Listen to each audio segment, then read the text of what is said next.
जय गुरुदेव। नमस्कार दोस्तों, मैं तांत्रिक डॉक्टर अनिल कुमार आप सबों का अपने इस YouTube चैनल में स्वागत करता हूं। दोस्तों, जैसा कि आप सबों ने थंबनेल में भी देखा होगा कि माला से जाप करने का तरीका गुरुजी से जाने प्रैक्टिकल तरीके से हिंदू और मुस्लिम दोनों पद्धतियों को। तो दोस्तों साधकों, मैं आज आप सबों को प्रैक्टिकल तरीके से दोनों विधानों को समझाऊंगा, हिंदू तरीके का और मुस्लिम तरीके का। दोनों विधानों को मैं माला से किस तरह से जाप करते हैं, उसमें क्या क्या सावधानियां करना होता है, वो सब चीज़ मैं आप सबों को एक एक करके बताऊंगा। तो आइए, इस वीडियो को बढ़ाने से पहले मैं आप सबों से ये कहना चाहूँगा कि अगर आप सभी मेरे चैनल पर नए हैं तो मेरे चैनल को सब्सक्राइब करें, लाइक करें, शेयर करें। और किसी भी तरह का अन्य कोई समस्या हो तो उस समस्या के समाधान के लिए भी हमसे कॉल पर बात करें। हमसे जब भी कॉल पर बात करें तो सेकंड टाइम में 3 बजे से 7 साढ़े 7 के बीच में ही बात करें, क्योंकि उस समय हम धाम पर रहते हैं। अन्य समय में आपसे सिर्फ बात हो पाएगी, वो भी मुझे समय मिला तो, नहीं तो मैं नहीं कर पाऊँगा। तो आप सबों से गुजारिश है कि आप सभी हमसे बात करने के लिए, अपने समस्याओं का समाधान पाने के लिए पर डे 3 बजे से 7 बजे के बीच में ही कॉल करें। तो दोस्तों आइए, सबसे पहले मैं आप सबों को ये बताना चाहता हूँ कि हम सभी किसी भी माला से अगर जाप करते हैं, ये मेरा मूंगे की माला है, 108 दाना का माला है। अच्छा, ये मूंगे का माला है, 108 दाना का ये माला है। और इसी में ये मेरा 54 दाना का माला है। ये दाना बड़ा है, ये 54 दाना का माला है। तो आइए, सबसे पहले माला के बारे में विवरण ना करते हुए सबसे पहले मैं आपको ये बताना चाहता हूँ कि माला का जो हम लोग जाप करते हैं, तो उस जाप को करने के लिए सबसे मेन चीज़ जो होता है, जिसको मेन चीज़ कहा जा सकता है, मेन चीज़ है, इसी पर मेरा जाप माला और सुरक्षित रहता है। मेरा जाप भी माला भी सुरक्षित रहता है। हम जो जाप करते हैं उसका जाप का मुझे पूरा फल प्राप्त होता है। वो है ये गौमुखी, ये थैला। इस थैले में आप सबों ने देखा भी होगा, कई धर्म स्थानों पर भी गए होंगे तो वहाँ पर देखा होगा कि कोई भी व्यक्ति माला को यूं ही दिखाकर जाप नहीं करते हैं। माला को थैले में या गमछे से लपेट कर जाप करते हैं, ताकि इससे एक फ़ायदा होता है कि आप जो जाप कर रहे हैं, इससे माला कोई देख ना पाए, आपके माला को कोई देख ना पाए। अगर आप 10 व्यक्ति के बीच में जाप कर रहे हैं तो, अगर एकांत में जाप कर रहे हैं तो वो अलग बात है। दूसरी बात क्या होती है कि माला, किसी भी माला से अगर हम जाप करते हैं तो वो जाप करते करते दिन ज़्यादा देर तक तो हम लोग इस हाथ को ऐसे रख नहीं सकते हैं। इससे क्या होता है कि मेरा ध्यान माला के जाप पर रहता है और लास्ट में या किसी भी समय ये माला मेरा ज़मीन से टच कर जाता है। जब ज़मीन से माला ये टच करता है मेरा, तो उस समय मेरा सारा फल, माला जाप करने का जो फल होता है, वो सारा फल मेरा बेकार चला जाता है। हम जितना मेहनत किए, सारा मेरा पूजन पाठ सब चीज़ मेरा बेकार चला जाता है। इससे बचने के लिए ही हम लोग इस गोमुखी का प्रयोग करते हैं। ये 2 तरह का आता है, एक आता है गले में पहनने वाला और दूसरा आता है हाथ में पहनने वाला। तो ये मेरा देखिए आप सभी, ये गले में पहनने वाला है, ये यहाँ पर थैला है। इसमें माला हम रख भी सकते हैं। जाप वाला जो भी माला है उसको इसी में प्रायः रखा जाता है। ये मेरा रुद्राक्ष का माला है। तो आप सभी जान गए, ये थैला आपको बाज़ार में मिल जाएगा, पंसारी के दुकान में, या जहाँ पर पूजन पाठ का सामान मिलता है वहाँ से आप इसको ले आएँ और इसे गले में पहनने वाला लेंगे तो मेरे ख्याल से ज़्यादा उत्तम रहेगा। इसको आप गले में लटका के कहीं पर भी जा सकते हैं। इसमें कभी भी कोई ज़रूरत पर आप मोबाइल वगैरह भी, पैसे वगैरह भी रख सकते हैं। इसमें एक थैला भी रहता है, ये चैन वाला, इसमें आप पैसे वगैरह भी रख सकते हैं भीड़ भाड़ वगैरह स्थिति में।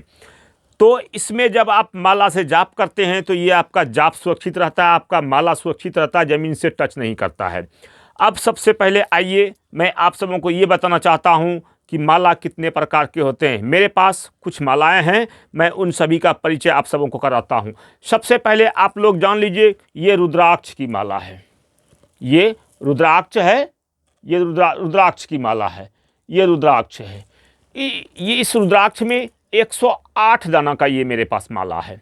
अच्छा, 108 दाना, ये दाना यहाँ से लेके यहाँ पूरा 108 दाना है। और इसे, ये जो बड़ा ऐसा दिख रहा है, इसे हम लोग सुमेरु बोलते हैं। माला का ये सुमेरु है। अच्छा, किसी भी हिंदू पद्धति के माला में ये सुमेरु होता है, यानी 108 दाना का माला इधर होगा, ये एक दाना अलग से होगा 9, यानी टोटल माला में 109 का दाना होता है। अगर वो माला 27 का होगा तो एक माला ये एक दाना ये अलग से होगा जो सुमेरु होगा। 54 का होगा तो पर भी ये एक दाना अलग से होगा, क्योंकि हिंदू पद्धति में माला के बीच में जो ये जहाँ पर माला ज्वाइंट होता है, यहाँ पर इसको एक सुमेरु बनाया जाता है और इसको कभी हम लोग पार नहीं करते। इसके बारे में भी बताएंगे। तो सबसे पहले मैं आप सबों को बता दूं, ये रुद्राक्ष की माला है। इस माला से आप किसी भी तरह का जाप कर सकते हैं। दूसरा, ये मूंगे की माला है। इस माला से प्रायः हनुमान जी के मंत्रों का जाप किया जाता है। इसमें भी 108 दाना का आता है, 54 दाना का आता है और 27 दाना का आता है। आप अपनी सुविधा के अनुसार जैसा लेना चाहें वैसा बाजार में मिल जाता है। ये मूंगे की माला 27 दाना का माला है। 27 नहीं, 54 का माला है। ये 54 दाना का माला है, मूंगे की माला है बड़ा दाना में। ये रुद्राक्ष का माला 54 दाना का माला है बड़ा दाना में। इसके बाद आइए, ये माला जैसा कि आप सभी देख रहे होंगे, ये मुंड माला है। ये प्लास्टिक का बना आता है मुंड माला के नाम से।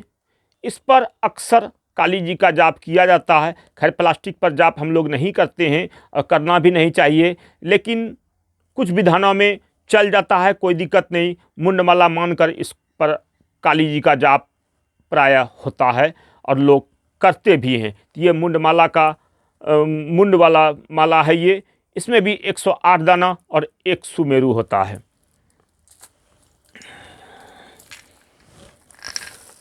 इसके बाद आइए, ये जो माला है इसे काला हकीक की माला बोलते हैं। ये काली हकीक की माला है। इसमें भी 108 दाना है और ये सुमेरु होता है। इसका जाप अक्सर, इस माला से जाप मुस्लिम शक्तियों का किया जाता है।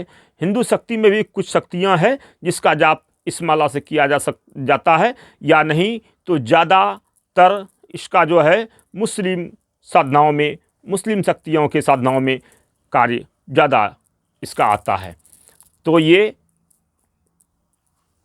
काली हकीक की माला है, 108 दाने की माला है। इसमें भी ये होता है। ये जो सुमेरु है, इसमें भी ये सुमेरु होता है। इसके बाद ये मोती की माला है। इससे भी जाप होता है अप्सरा वगैरह का। तो ये भी मेरे पास एक माला है जो 108 दाने की माला है। इसमें सुमेरु होता भी है, नहीं भी होता है। अक्सर होता ही है, लेकिन मेरे पास नहीं है। इसके बाद ये आइए, ये माला मेरे पास है लाल चंदन की माला। ये बाज़ार में भी बहुत सस्ते दामों में मिल जाया करता है, 50-100 के आसपास में। ये चंदन की माला है।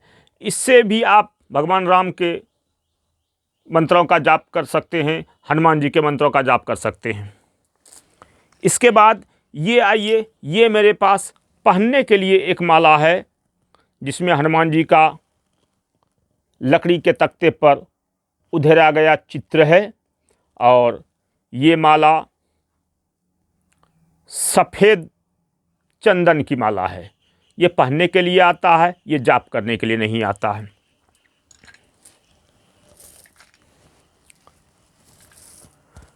अब आइए मैं आप सबों को मुस्लिम कुछ मालाएं दिखाता हूं। देखिए, ये मुस्लिम माला है, आप सबों ने देखा होगा, जिसे मुस्लिम लोग माला नहीं तस्वीर का नाम देते हैं। इसे वो लोग माला नहीं बोलते, तस्वीर बोलते हैं। और ये हरी तस्वीर है, इसे हम लोग हरी तस्वीर के नाम से बोलते हैं। मुस्लिम लोग हरी तस्वीर के नाम से बोलते हैं। ये हरी तस्वीर है, इसमें जितने भी दाने हैं सब प्लास्टिक के होते हैं और ये थोड़ा सा हल्का सा हरा टाइप का होता है, इसलिए इसे हरी हकीक, हरा हकीक बोला जाता है। इसमें 100 दाना होता है, ये यहाँ से यहाँ तक 100 दाने का होता है। मुस्लिम मालाओं में 108 दाना नहीं होता, उसमें 100 दाना का होता है और ये एक सुमेरु टाइप का होता है। इसके बारे में भी मैं बताऊंगा आगे वीडियो में कि ये किस लिए है। अभी आप जान लीजिए, ये मुस्लिम का माला है जिसको हम लोग तस्वीर के नाम से, हरी तस्वीर के नाम से जानते हैं। इसमें भी बहुत तरह का आता है, लेकिन इसमें एक ही चीज़ आता है तस्वीर, और वो मात्र 100 दाने की होती है, चाहे वो जिस चीज़ का हो। ये चंदन का तस्वीर है और ये काले हकीक की तस्वीर है, लेकिन है सब तस्वीर, क्योंकि इसमें मात्र एक ही तरह का तस्वीर होता है। 100 दाने का ही होता है, किसी किसी में 101 रहता है, लेकिन मुस्लिम पद्धतियों में 100 दाने का ही माला तैयार होता है, जिसके बीच बीच में ये होता है ठहराव के लिए। बीच में आप जाप कर रहे हैं तो आप बीच में रुक सकते हैं, उसके लिए ये 2 जगह होता है, यानी 33 पर ये होता है। 33 यहाँ से आए, 33 के बाद ये रहेगा, इसके बाद फिर 33 होगा, फिर ये रहेगा, फिर ये 33 के बाद ये 100 पूरा हो जाएगा। तो बीच में आप मुस्लिम मालाओं में ऐसा होता है कि जाप करते करते आप जाप कर रहे हैं तो अगर कोई टोक दिया तो आप उसको वहाँ पर ठहर के और उससे आप बात कर सकते हैं, जबकि ऐसा सुविधा हम लोगों में नहीं है। हिंदू पद्धति में वैसा सुविधा नहीं है। अब मैं आप सबों को ये बात बताना चाहता हूँ कि ये सुमेरु किस लिए होता है और माला का जाप हम लोग कैसे करेंगे। तो सबसे पहले ये जान लिए, हिंदू पद्धति में जो ये सुमेरु है, यानी ये एक तरह से बॉर्डर है। ये एक तरह से बॉर्डर है, जिसे कहा जाए आम भाषाओं में ये हिंदुस्तान और पाकिस्तान का बॉर्डर है। इस बॉर्डर को लांघना नहीं होता है, हिंदू पद्धति में ये नियम है। जैसे हम यहाँ, दूसरी बात ये कि हिंदू पद्धति में जब भी हम किसी भी तरह का जाप करते हैं, जैसे मान लिया जाए हम ओम नमः शिवाय का जाप कर रहे हैं, तो हम यहाँ से ऐसे पकड़ेंगे माला को और ये उंगली, ये उंगली कभी नहीं लगाना है। ये उंगली पर ऐसे करके जब भी हम जाप करेंगे, ऐसे जब भी जाप करेंगे इस उंगली के ऊपर, तो सिर्फ मारन मंत्रों में जाप करेंगे। बाकी के दुनिया का कोई सा भी मंत्र हो, उस मंत्र में इस उंगली का हम प्रयोग नहीं करेंगे। बस ये उंगली लगेगा, ये दोनों, यानी ऐसे लेंगे और इस तरह से करेंगे और इस उंगली से ऐसे सरकाएंगे, ऐसे सरकाएंगे, ऐसे इस तरह से सरकाएंगे, अपनी ओर सरकाएंगे। हिंदू मालाओं में इस तरह से सरकाते हैं। जैसे हम ओम नमः शिवाय का जाप कर रहे हैं तो इस तरह से माला करेंगे, ओम नमः शिवाय, ओम नमः शिवाय, ओम नमः शिवाय, ओम नमः शिवाय, ओम नमः शिवाय, ओम नमः शिवाय, ओम नमः शिवाय। एवं प्रकार से इस तरह जाप करते जब हम अंत में आते हैं यहाँ पर ओम नमः शिवाय, ओम नमः शिवाय, ओम नमः शिवाय। अब ये सुमेरु आ गया, इसे हमको लांग के ऐसे ओम नमः शिवाय, ऐसे ओम नमः शिवाय, ऐसे ओम नमः शिवाय नहीं करना है, भूल से भी नहीं करना है, नहीं तो आपका सारा जाप व्यर्थ चला जाएगा। आपको हो सकता है उल्टे हानि उठानी पड़े। यहाँ पर जब हम आ जाते हैं, यहाँ पर जब ये सुमेरु के पास आते हैं तो फिर से अगर हमें दूसरा माला करना होता, तीसरा माला करना होता, 10, 5 माला, 21 माला, 30 माला करना होता है, तो इसका हम जाप नहीं करते हैं। अगर एक माला कर दिए तो यहाँ तक आगे माला हम रख सकते हैं प्रणाम करके। लेकिन अगर दूसरी माला करेंगे, तीसरी माला करेंगे, तो यहाँ आने के बाद फिर इसको ऐसे करके उल्टाएंगे और उल्टा के फिर से यहीं से स्टार्ट करेंगे, ओम नमः शिवाय, ओम नमः शिवाय, ओम नमः शिवाय, ओम नमः शिवाय। इस तरह से करते करते फिर जब हम यहाँ पर आ जाएंगे, फिर यहाँ पर जब आ जाएंगे ओम नमः शिवाय, ओम नमः शिवाय, ओम नमः शिवाय, फिर ऐसे करके हम इसे उल्टा लेंगे और फिर इस तरह से फिर यहीं से जाप, यानी जहाँ से मेरा ख़त्म हुआ, वहीं से फिर से हम दूसरी माला का शुरू करेंगे, फिर तीसरी माला जहाँ पर मेरा ख़त्म होगा वहीं से शुरू होगा। यानी इस सुमेरु को हम कभी भी लांघ कर पार नहीं होंगे। ये हिंदू पद्धति में है, भूल से भी ये काम नहीं कीजिएगा। वीडियो को बार बार देख के इतना ध्यान जरूर आप लोग दीजिएगा, क्योंकि कल दिन हो सकता है किसी भी प्रकार का किसी भी साधनाओं में अगर आप मिस करते हैं तो आपको साधना में सफलता प्राप्ति नहीं होती है। ये थोड़ा सा बात ध्यान से देखेंगे, खाली वीडियो देख के और ये देख के कि साधना ये है वो है, यहाँ मिलेगा वहाँ मिलेगा, वैसे नहीं होता है। थोड़ा सा ये सब सावधानियां होती है, इन सावधानियों के साथ में अगर करेंगे आप इस तरह से, अगर आप सुमेरु को पार कर लेते हैं, आप चाहे करोड़ों मंत्र जाप कर लेते हैं तो करोड़ों में से एक का भी आपको 1% भी आपको फल प्राप्त नहीं होगा, उल्टे उसका निगेटिव रिजल्ट आपके शरीर में, आपके घर परिवार में दिखेगा। तो ये सब चीज़ इसमें सावधानियां हैं। हिंदू के किसी भी मालाओं में, चाहे आप 27 के माला से जाप करते हैं तो 4 बार करेंगे तो 108 हो जाएगा, 54 के माला से करते हैं 2 बार करेंगे तो 108 हो जाएगा, 108 से करते हैं तो 1 माला करेंगे तो 108 हो जाएगा। लेकिन उसमें अगर आप ज़्यादा करते हैं, 108 का 1 माला गिना जाता है हिंदू पद्धति में, 108 से कम का माला नहीं होता। अगर 27 का करते हैं तो 4 माला करेंगे तब आपका वो 1 माला पूरा होगा। अच्छा, इतना सा आप लोग ध्यान रखेंगे। तो अगर 2 माला, 3 माला, 4 माला या 10, 20 माला, 100 माला करना हो तो उसमें कभी भी आप सुमेरु को लांघ कर पार नहीं करेंगे। जब आपसे नहीं होता है तो कुछ दिन इसका प्रैक्टिस कीजिए, 1 घंटा प्रैक्टिस कीजिए, आपको ये करना आ जाएगा। अच्छा, इस तरह से इसको पकड़ के इस तरह से करेंगे और इस तरह से इसको ये कर लेंगे तो ये आपके हाथ में फिर से आ जाएगा। यानी जहाँ से अंत हुआ वहीं से आप फिर से दूसरा माला शुरू कर सकते हैं। इस तरह से आप करेंगे हिंदू के किसी भी मालाओं में। अच्छा, कोई दिक्कत, कोई परेशानी हो पूछ सकते हैं, वीडियो को रिपीट करके बार बार देखेंगे। लेकिन यही चीज़ मुस्लिम पद्धतियों में अगर हम आते हैं तो इसमें सुमेरु का कोई अर्थ ही नहीं होता है। अगर 10 माला जाप करना होता है तो हम डायरेक्ट यहाँ आते हैं, बिस्मिल्लाहिर्रहमानिर्रहीम, बिस्मिल्लाहिर्रहमानिर्रहीम, बिस्मिल्लाहिर्रहमानिर्रहीम, बिस्मिल्लाहिर्रहमानिर्रहीम, बिस्मिल्लाहिर्रहमानिर्रहीम, बिस्मिल्लाहिर्रहमानिर्रहीम, बिस्मिल्लाहिर्रहमानिर्रहीम। ये सुमेरु मेरा पार हो गया, कोई टेंशन नहीं, कोई दिक्कत नहीं है सुमेरु आए अथवा जाए। सिर्फ ये ध्यान रखना है कि सुमेरु पर जब हम आ जाएं तो 1 माला मेरा पूरा हो गया। अगर 5 माला आपको करना तो एक कोई भी चीज़ गिनती के लिए आप सलाई की तीली या मटर या चने के दाने या कुछ भी आप गिनती के लिए रख सकते हैं। यहाँ पर आएँ तो आपका ये 1 माला पूरा हो गया, ध्यान इतना रखें। अच्छा, ये ज़मीन से टच करे इसका भी कोई महत्व नहीं होता है इस माला में।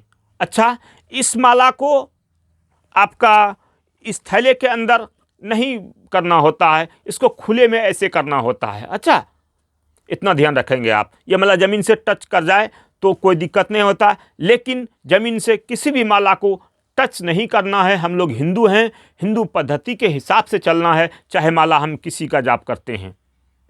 ज़मीन से किसी माला को टच करने हमको नहीं देना है, इतना ध्यान रखना है।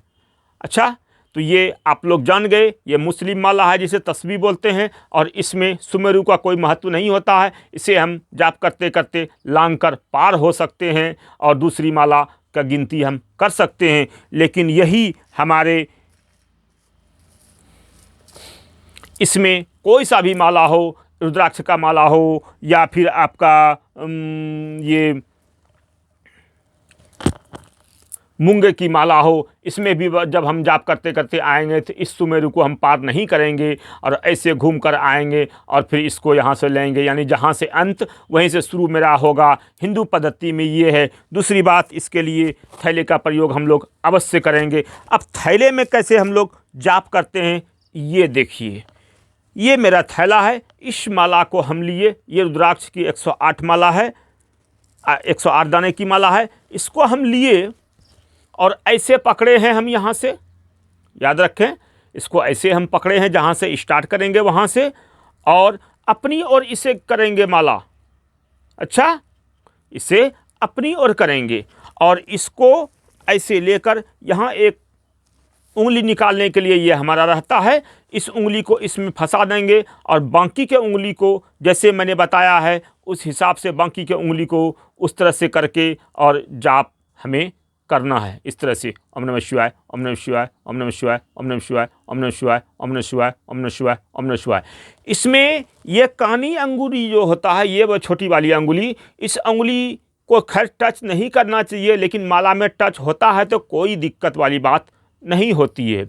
अच्छा, इसके अंदर, थैले के अंदर इतना ध्यान रखना है, काहे कि हो सकता है कि जब हम इसका ऐसे माला का जाप करते हैं ऐसे, तो ऐसे ऐसे करते हैं तो ये दो होता है, लेकिन कुछ स्थिति में होता क्या है कि माला नहीं सरक रहा है तो इसका सहारा लेना पड़ता है, तो उस स्थिति में आप इसका सहारा ले सकते हैं, कोई दिक्कत वाली बात नहीं है। लेकिन सामान्यतः ये 2 उंगली से ही चलेगा, और ये जो है हमारा अंगूठा, इससे हम माला को सरकाएंगे, अपनी ओर सरकाएंगे माला को, इस तरह से अपनी ओर सरकाएंगे हिंदू पद्धतियों में। लेकिन मुस्लिम पद्धतियों में क्या होता है कि मुस्लिम पद्धतियों में जो हम लोग ये माला जाप करते हैं, तो इस माला का सबसे पहले तो हम लोग इतना ध्यान रखें कि माला जब भी हम लोग जाप करें, मुस्लिम पद्धतियों के किसी भी साधनाओं में मुस्लिम का कोई सा भी माला, तो उस माला को आगे की ओर यानी इस तरह नहीं सरकाना है। हिंदू पद्धति के द्वारा इसे आगे की ओर नहीं सरकाना है। इस माला को जब भी हम सरकाएंगे तो पीछे की ओर सरकाएंगे, ऐसे ऐसे ऐसे ऐसे ऐसे ऐसे। और इसमें किसी भी उंगली से कोई मतलब नहीं होता है, कोई सा भी उंगली इसमें आप लगा सकते हैं। ऐसे सरकाना है, ऐसे ऐसे, यानी पीछे की ओर सरकाना है, उधर की ओर, अपनी ओर नहीं सरकाना है, उधर की ओर सरकाना है, अपने से आगे की ओर सरकाना है। अच्छा, इसमें ऐसे ऐसे ऐसे ऐसे, बिस्मिल्लाहिर्रहमानिर्रहीम, बिस्मिल्लाहिर्रहमानिर्रहीम, बिस्मिल्लाहिर्रहमानिर्रहीम, बिस्मिल्लाहिर्रहमानिर्रहीम, बिस्मिल्लाहिर्रहमानिर्रहीम। कोशिश करें कि इसको ऐसे करके सरकाएं, ऐसे करके सरकाएं, ऐसे करके कोशिश करें इस तरह से सरकाएं तो अच्छा रहेगा, या इस उंगली में भी लेकर ऐसे ऐसे सरकाएं तो अच्छा रहेगा। इसमें ज़्यादा कोई उंगली का महत्व नहीं होता है, आप कैसे भी सरकाएं, लेकिन बाहर की ओर सरकाएं, अंदर की ओर ना सरकाएं जब भी जाप करें। और इसमें इसका महत्व नहीं होता। याद रखें, मुस्लिम पद्धतियों में जब भी माला जाप होगा, किसी भी मंत्र का जाप करेंगे माला, चाहे वो किसी शक्ति के मंत्र का हो या बिस्मिल्लाहिर्रहमानिर्रहीम का जाप हो, या कुछ भी मुस्लिम पद्धतियों से अगर आप जाप करते हैं तो ये तस्बीह पर होगा। तस्बीह उसमें जौन सा लगेगा उस पर आप कर सकते हैं, चाहे वो हरी तस्बीह से जाप करना होगा या काले हकीक से जाप करना होगा। तो उसमें माला जब भी करेंगे मुस्लिम शक्तियों का या मुस्लिम किसी भी मंत्रों का जाप, तो हरदम उल्टा ही करेंगे, यानी आगे की ओर, उस पार की ओर सरकाना है, अंदर की ओर, अपनी ओर माला को नहीं सरकाना है। और इसमें इस सुमेरु को पार कर लेंगे, कहीं कोई तरह का दिक्कत नहीं आता है। जबकि हिंदू मालाओं में ऐसा कुछ नहीं है। हिंदू मालाओं में आप यहाँ पर आने के बाद सुमेरु को कभी भूल से भी टच ना करें, कभी भूल से भी लांग कर पार ना हो। ऐसे सुमेरु के पास आने के बाद अंतिम जो है इसको उलट लें और यहीं से इसको स्टार्ट करें, यानी जहाँ से ख़त्म वहीं से शुरू। हिंदू मालाओं में दूसरा माला यहीं से शुरू हो जाएगा, फिर तीसरा माला के लिए जहाँ ख़त्म होगा वहीं से हिंदू माला, तीसरा फिर माला वहीं से शुरू हो जाएगा। इस तरह से आप सभी हिंदू मालाओं और मुस्लिम मालाओं के बारे में आप सबों को मैं जानकारी दिया। हो सकता है आप सबों को ये वीडियो मेरा बहुत बहुत ज़्यादा पसंद आए, क्योंकि मैं इसमें जो भी बात बताया हूँ खुलकर बताया हूँ। इस वीडियो को आप सभी पूरी तरह से देखेंगे, पूरे वीडियो को अगर देखेंगे तो आप सबों को समझ में आएगा कि जाप हम लोग माला से किस प्रकार से करते हैं, कैसे करते हैं। तो आइए अब ज़्यादा इस वीडियो को लंबा ना करते हुए, क्योंकि सारा काम भी समाप्त हो चुका है और वीडियो अभी बहुत ज़्यादा लंबा हो चुका है, तो ज़्यादा इसको और ना बढ़ाते हुए आप सबों से यही कहना चाहूँगा कि आप सभी इस पूरे वीडियो को देखें और किसी भी तरह की समस्या के लिए हमें कॉल करें, हमसे दीक्षा लेने के लिए और साधनाओं में सफलता प्राप्ति के लिए हमें कॉल करके हमसे दीक्षित हों, ताकि आपको साधनाओं में सफलता प्राप्ति होकर आपका जीवन सुखमय हो। इन्हीं मनोकामनाओं के साथ आप सबों को इसी आशीर्वचनों के साथ मेरा आशीर्वाद सदा आप सबों के साथ है। आप सबों को साधनाओं में सफलता प्राप्ति हो, आप सबों की सारी मनोकामनाएं पूर्ण हो, आप सबों का आप सबों के बाल बच्चों का, आप सबों के घर परिवार का सदा मंगलमय हो, सदा कल्याण हो। जय गुरुदेव। आदेश आदेश।